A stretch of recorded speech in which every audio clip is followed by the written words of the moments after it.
Hello, everyone. I'm Sheldon Baker, editor for Innovision Health Media.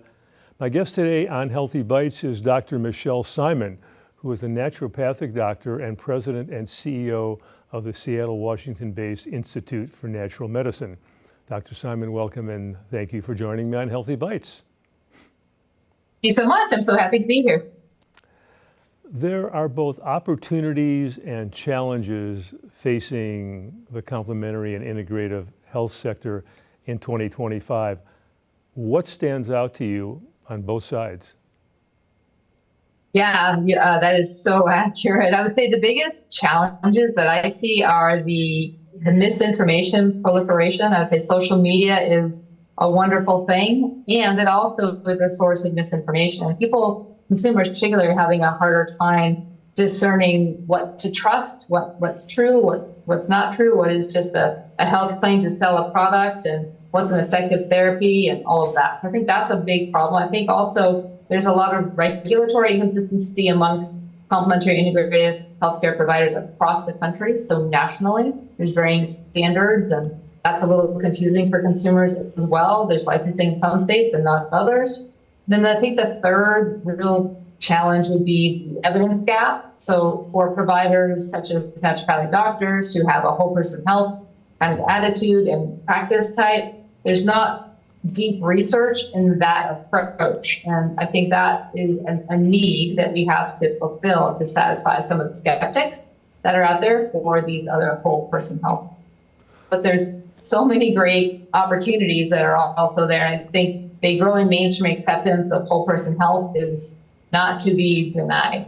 Like, people want this. Growing numbers of patients are coming to these kinds of practitioners. And I think the NIH estimates something like 40% of Americans now utilize some type of complementary integrative health practice. And I think that's a big and growing number. So that growing mainstream acceptance, I think, is really important thing. And the second thing, I think, is the rise of digital health, which enables patients to access practitioners that maybe are not local to them. So telehealth platforms, things like that, are allowing patients much broader access, which I think is a huge benefit for care. And then the third thing, I think, would be individualized data access. So mobilizing data recovery and individualizing tailored healthcare approaches to patients by using digital apps and using different biometric scanning devices that patients can have themselves to understand their own health and to track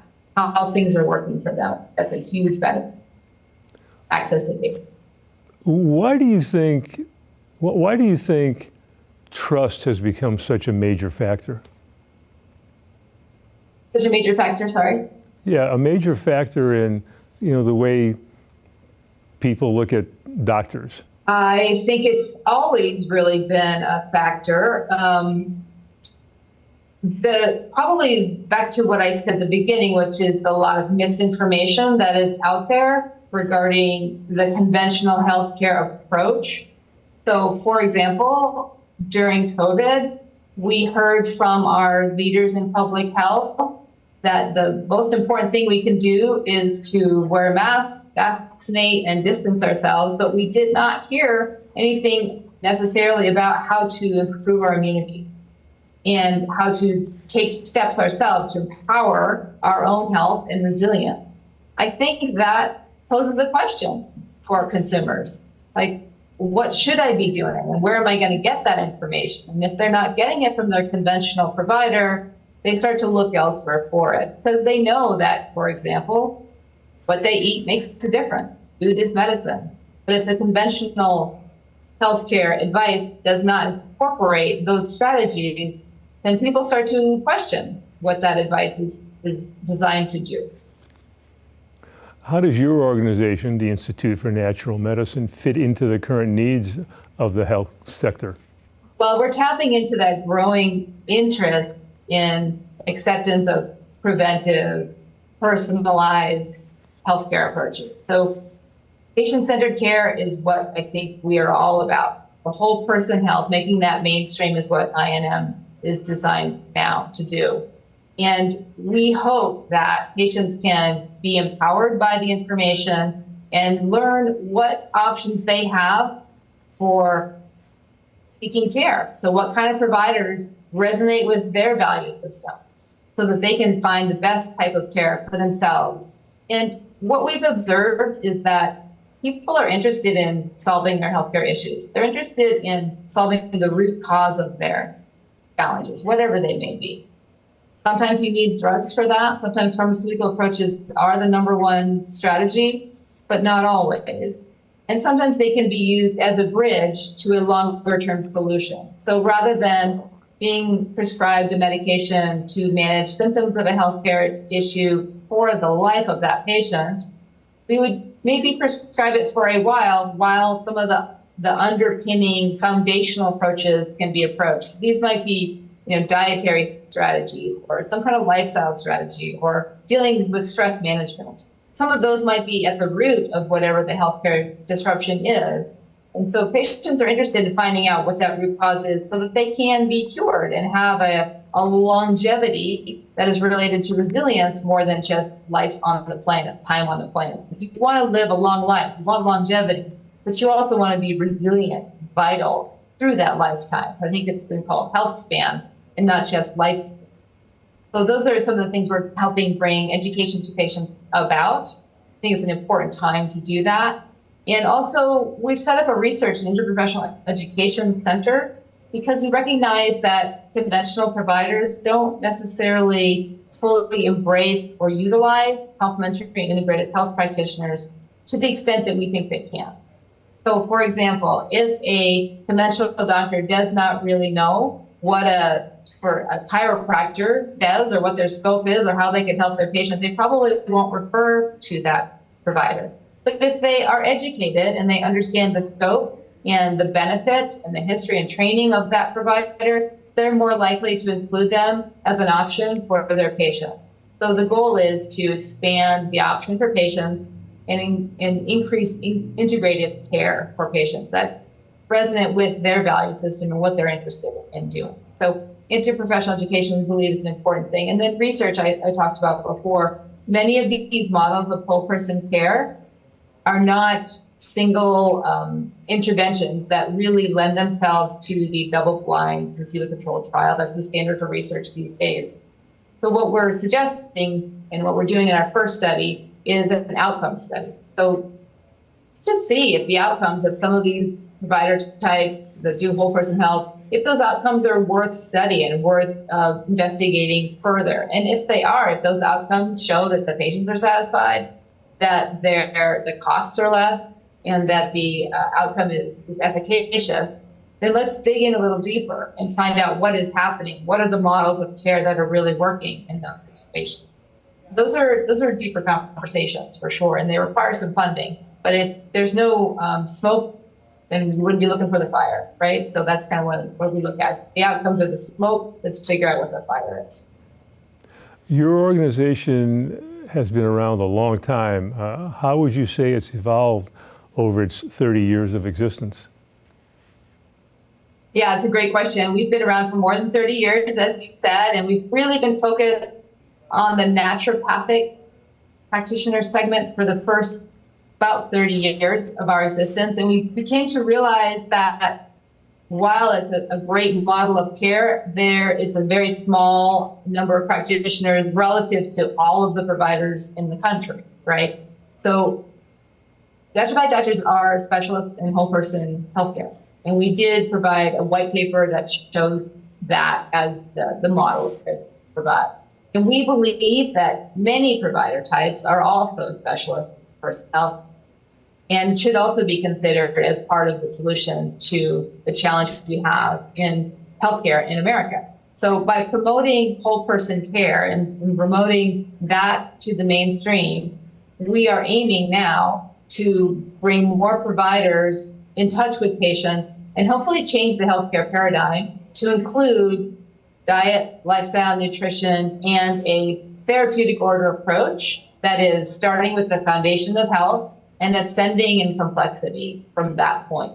So instead of the conventional approach, which often starts with pharmaceuticals, it uses those in the therapy as a stage, but it doesn't start with them, right? So The idea is to decrease the cost of the healthcare system, increase the patient satisfaction and efficacy, and really focus on health promotion versus just being a reactive medical model that only deals with a disease when it is diagnosed. So we think that the opportunity for INM is to take a role in convening organizations that have a stake in the game with whole person health and helping bring that to patients and providers across. If I was seeking an ND in my geographical area, I could call your organization for a referral? You could. The easier thing to do would be to go to our website, which is naturemed.org, and we have a Find a Provider site on there. That's a much easier way to do it, just by geographic. So do you have any advice for health professionals and industry leaders as we navigate what is a very unique moment in healthcare? Yeah, I do. I think for practitioners, I think the most important thing is to really build relationships with other types of providers and build your integrative care team and network. I think establishing referrals within that team is very important for providers. And then, providing that clear documentation that can be shared across different platforms to provide evidence for how that care develops and how it works. And then staying evidence-based is important as well. So understanding the evidence base behind the treatments that you provide, understanding the evidence base behind the different practitioners also that you refer to is important. So staying current with evidence, I think, is very critical. And investing in digital literacy. There's so many tools now, so many AI tools that help with charting and other things that are, it's important to, as a practitioner, to know the pros and the cons of those tools and adopt health technology discerning, I would say. And then for industry leaders, you asked about industry leaders as well, correct? Yes. Yeah, Yes. I think the most important thing is back to the biggest challenge of our time, which is counteracting misinformation, but developing public education campaigns that are based in evidence, that inform the public about what is happening, and helping the patients understand where to go for trusted and reliable information, I think is very important. And then prioritizing standardization efforts, I think, are also important across modalities to develop a consistent training standard of residents, of practitioners is important. And part of that is for the regulatory frameworks that need to be brought into existence to help normalize and standardize the inclusion of complementary integrative health practices into the healthcare model. I think those are important things. And then if there is an integrative model that works, that you're familiar with as an organization, like hero that, study that, write articles about it, bring it into existence in the public sphere so that others can learn from it and adopt it in their own setting. And a follow question here, what would be the best way for allies and industry partners to work with INM and help advance your mission? Beautiful question. Thank you.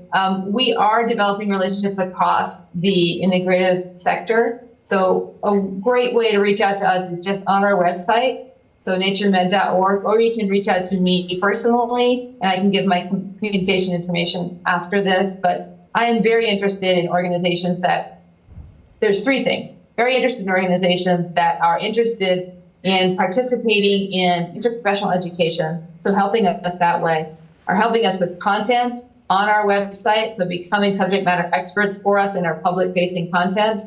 Or third, if they're interested also in becoming a speaker for us, we're developing a speaker network across the complementary integrative health sector. We want to do some training for young and upcoming practitioners in different parts of the market so that they can reach a larger audience as well. So those three things. And tell our viewers one more time, what's your website URL? Yes, it's naturemednaturmed.org. Dr. Simon, I appreciate you being here today. Thank you, Sheldon. And thanks to all of you for watching Healthy Bites.